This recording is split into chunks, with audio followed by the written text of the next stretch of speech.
বলেছে যে তারা এটার সাথে একাত্মতা ঘোষণা করেছে এবং তারাও চায় এই খুনি সন্ত্রাসী এবং গণহত্যাকারী আওয়ামী লীগের নিষিদ্ধ তাদের রাজনৈতিক কার্যক্রম করার কোনো অধিকার নেই, এটা তারাও বলেছে।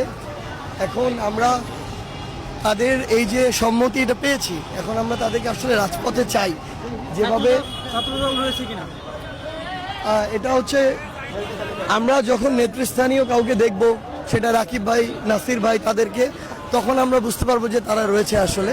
সো আমরা তাদেরকে অবশ্যই প্রত্যাশা করব, কারণ তারা কিন্তু বিগত 16 বছরে এই সন্ত্রাসী খুনি আওয়ামী লীগ দ্বারা সবচেয়ে বেশি নির্যাতনের শিকার।